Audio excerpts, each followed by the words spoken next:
And our talk of the town today here on AM 1390 KRFO. I'm going to start reviewing with what the past legislative session, and we'll start off with John Petersburg, who joins us today. We're trying to get lined up with Vicki Jensen somewhere in the next week or two as well.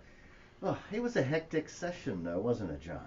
It sure was towards the end. Yeah. But then this time of the year and every session, I've been there now, this is my fourth time.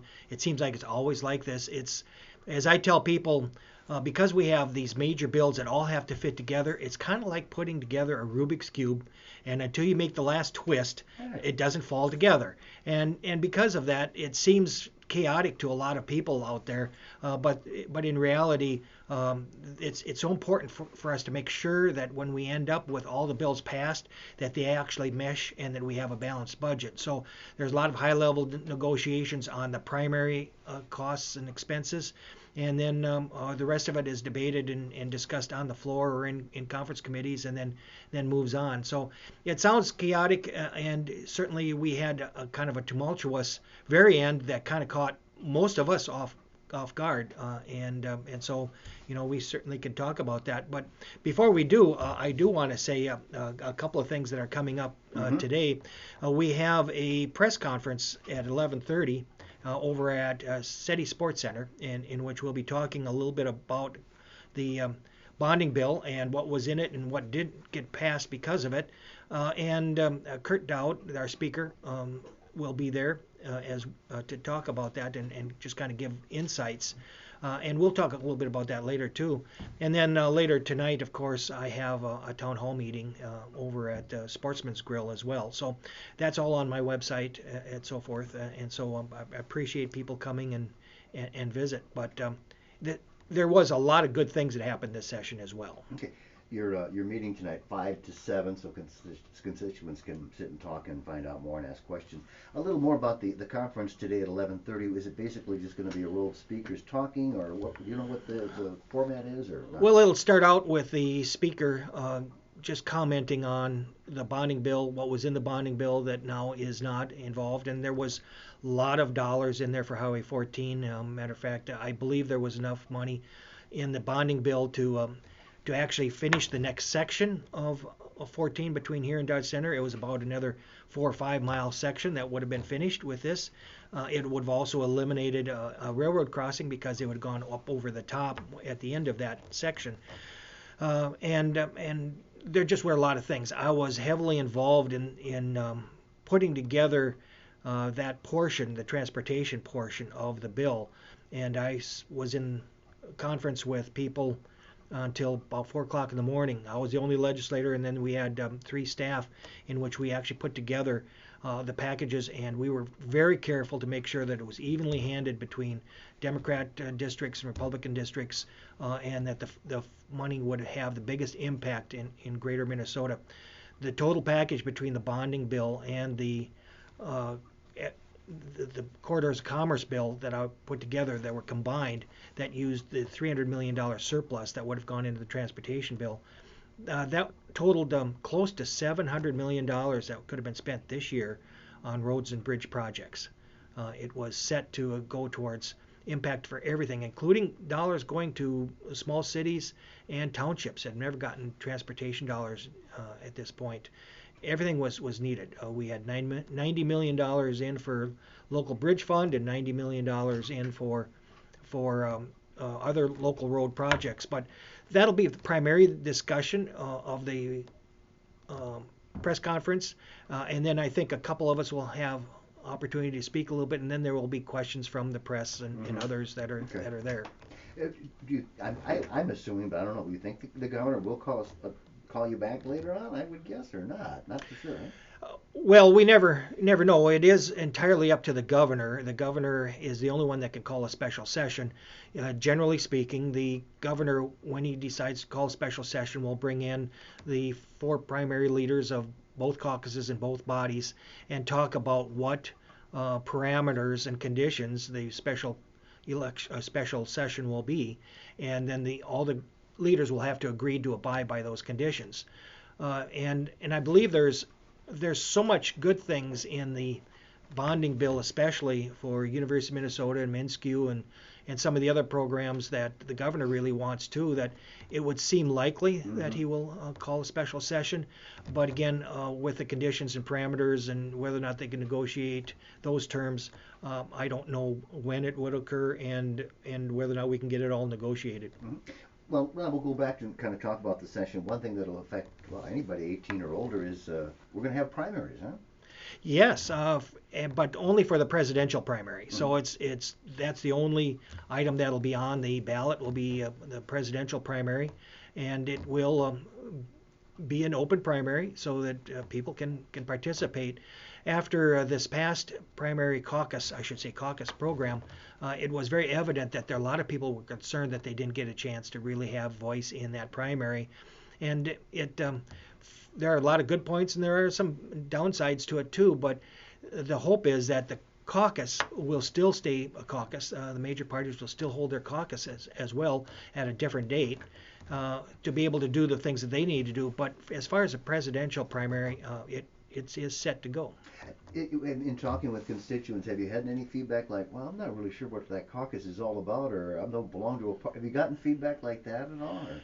Oh yes, a Yeah. lot. People come and really don't know what they're doing. They just know they're supposed to show up, and then oftentimes if the straw ballot or whatever is first, then they think that's all that's there, and then they leave, and then it leaves just a lot of small number of people there as well. Then there are others that come and see what is going on and start getting involved, and that's also good.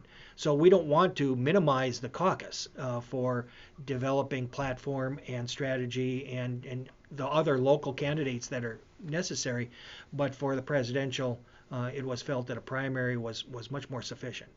And I'll just cherry pick a few things and I'll throw it to you, whatever you want. I know Willow Creek School, you continued from where you left off last year.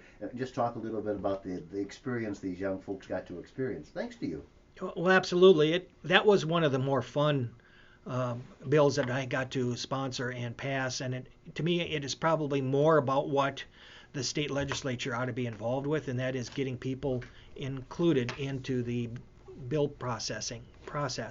So as you may remember, back last year towards the end of the session, the sixth graders from Willow Creek gave me a petition, about 70 pages, it had 700 names on it, wanting a memorial plaque for those that built the original Capitol, as well as specifically memorializing the 6 people that died in it. And it was after deadline, so it couldn't move forward last year, but we got it moving early this year. It went through 2 committees in the House and 1 committee in the Senate, and each time they brought 6 different kids up to testify in front of the committees, and each one of those 6 had a little bio of the one person who died. And so they got to be part of that. We got to one group got to meet the speaker, others got to meet others, and we had one committee. Actually, both committees really commented, but one committee said it was the best presentation they ever had in front of their committee. The kids really did a good job, and we did get that passed through both houses. It was included in the supplemental finance bill. It's passed by both houses, and it's on the governor's desk right now. We're hoping to, if there is some sort of signing ceremony, we would love to have at least the original 6 that came up be able to participate in that. But again, that's entirely up to the governor and how he decides to do that. But my hat's off to those kids and the amount of work that they did and how good a job they did of the Capitol. Everyone was very impressed with them, and I just think they and their teacher, Mrs. Hansen, Mrs. Jennifer Hansen, she did an excellent job of promoting it. To me, the benefit of this bill is not only does it get the plaque up there, but the kids decided through my suggestions that they have a contest for all 6th graders to help with the design, and that allows not only kids from across the state to participate, but also learn more about how a bill is made. And when the Capitol is under construction and not able to be to be viewed by people, that's the next best thing, and I think it's a great thing. And I think the kids, didn't they have to kind of go through the whole proper protocol? They were dressed up and professional presentation like that too, wasn't it? Oh, absolutely. One wore a tie for the first time, and he borrowed it from his dad, and people were asking him about that. But yeah, they were absolutely very professional. Okay. We got a while to go, and I'll just kind of try and throw it out to you, maybe some of the highlights or some lowlights you just like to bring out to talk about, John. Sure. There are a lot of good points that went on. Probably the biggest one that will impact a lot of people that we've been trying for, I've been told, over a dozen years. We now have finally eliminated the income tax on military pension plans. That had been something that we've been working on. We were only one of 5 states that continued to do that, and we were able to get that fully repealed for that sales tax. So for those military that had been thinking about leaving Minnesota when they retire, they can now stay here without having to worry about those pensions.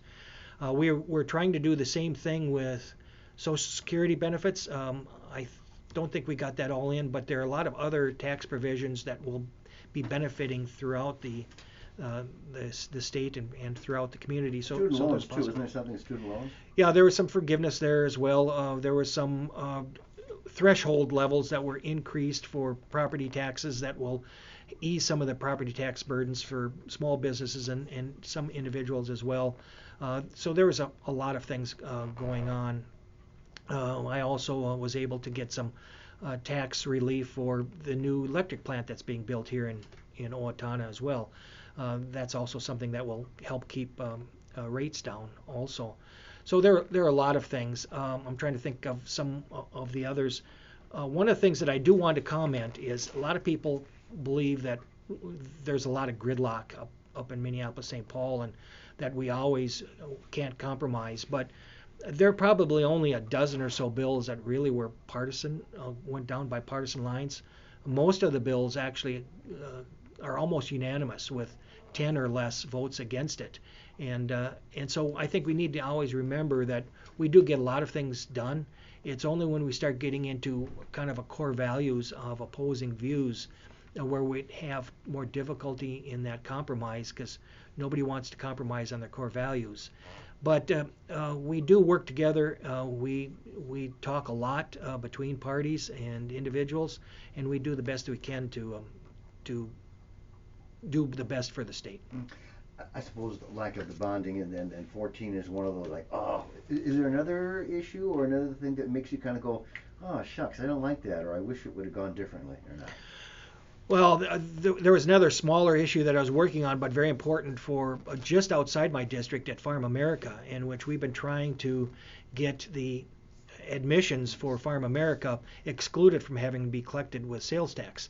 No other educational program does, but because of how it was created, it wasn't created by the it was created by the state, but under the guise of the Historical Society, and the Revenue Department has not classified them as exempt. And we had it in our bill and passed in the House. The Senate had also heard it, but did not include it in their omnibus bill, and we worked hard to get that in the bill. And at the last minute, they chose not to accept that in conference committee. So I feel bad about not getting that one done. But there are a lot of other things that I think did go well, and people start to digest a lot of those over the coming months. Mm-hmm. And again, Representative John Petersburg among a handful of legislators and local officials today at 11:30 in the parking lot at City Sports Center to talk about the need for a bonding bill, which would include projects like 14. He has a open town hall meeting. I was going to say an open house. A town meeting 5 to 7 today at the Sportsman's Grill in Owatonna. And we'll wrap it up with final thoughts that you'd like to talk about, John. Yeah, just in how the session wrapped up with the bonding bill going down. It was defeated by the Senate.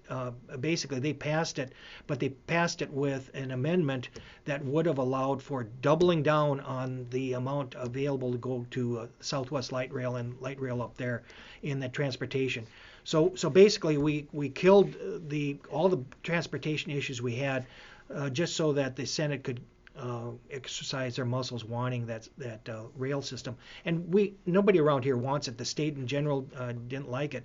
That's probably the biggest disappointment of the session was that they did that. And I can't understand anybody who would vote for that amendment knowing that it would kill the build out gave so much to Highway 14 and other projects. So that really amazed me and is a disappointment, and the reason why I hope we can get into a special session and get that corrected. Representative John Petersburg, our guest today on Talk of the Town. We'll try to be getting some of the other area politicians in the fold in the coming weeks as well as we review the legislative session. That wraps it up for today here on AM 1390.